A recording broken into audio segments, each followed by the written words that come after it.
Kesha. Welcome and welcome back. It is December 31st, 2021, and I wanted to pop on here as we close out this year to just remind you of something that I think will help us put into perspective the previous year and also move us into the next one with greater joy. My goodness, that's it. And I want to keep it quick because, I'm all blinged out. Maybe you guys are going somewhere special. And yes, let's just get into this. If 2020 and 2021 have taught us anything, is that it's easy to become numb, right? Whether we have just heard enough about COVID and want to ignore it as if to make it go away, that's not working, so don't even try.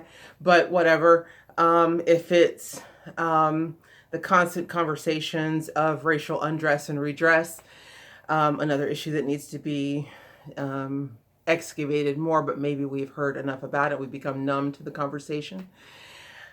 We've also become somewhat numb to our feelings, whether we've numbed them ourselves with food, drink, sex, drugs, or just turning a blind eye to it and moving on to something else. It is easy to become numb.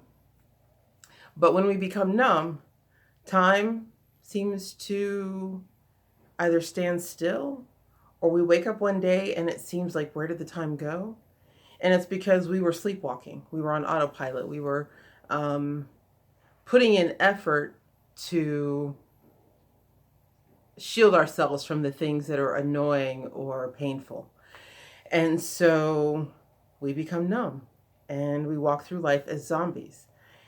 But the way to overcome that and the way to become more present is to feel your feelings. All of them are important. They're present. The reason we have them is so that we can use them as an emotional gauge, right? When we feel uncertain, that's an opportunity for us to stop, take a breath, and assess the situation we're about to step into that we're a part of, to see if perhaps maybe there's a different direction we can take or a different decision we can make. When we're feeling anxious or on edge, again, an opportunity to reassess and just make sure we're stepping into something with knowing as much as we possibly can, and then trusting that it will unfold to our benefit. Our emotions are our guides, and especially with the positive ones, where it feels good, do it, right? Like, we need more of that. And so I think with the positive emotions, it's easy to say, oh yeah, of course, when I feel good, I laugh. But do we laugh full on, like all of us being present? Or is it just just the chuckle, right? What we want is the full on expression of all of our feelings. And the more often we engage with them and let them flow and express, the truer they become and the better barometer they are of where we are and where we're headed. So again, it's easier with those positive emotions, I think. Though again, if we've been numb, maybe we don't laugh as hard, we don't smile as big, we don't jump up and down as much, nothing seems to excite. But the more that you are present with those emotions when you feel them, and the more you express them greater, the easier they are to access, right? The same is also true with the more quote unquote negative emotions. And I hesitate to say positive or negative because they all have value. In particular, with these last 2 years, 2020 and 2021, the emotion of grief.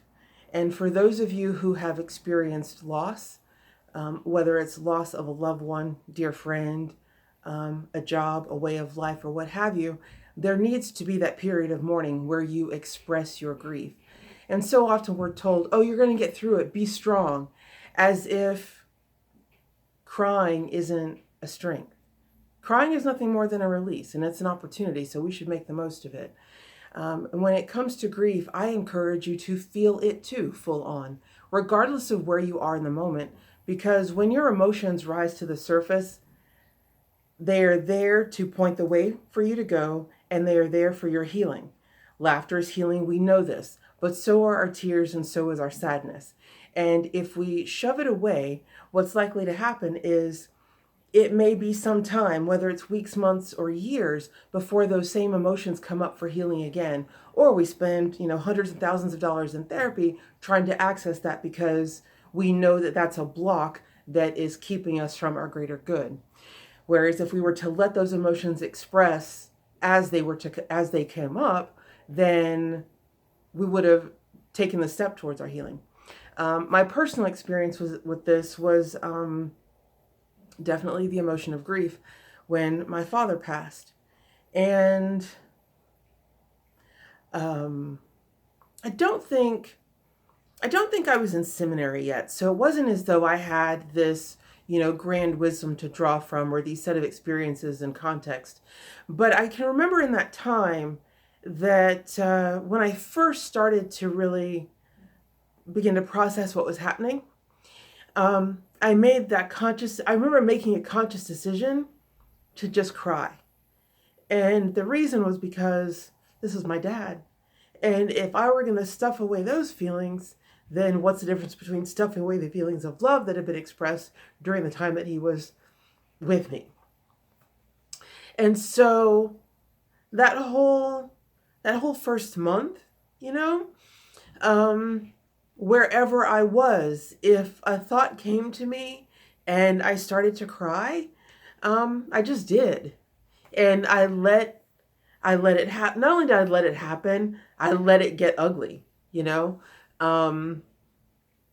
and I have to tell you that when it was over, or when it stopped being quite so raw, it was the most beautiful and blessed thing, right?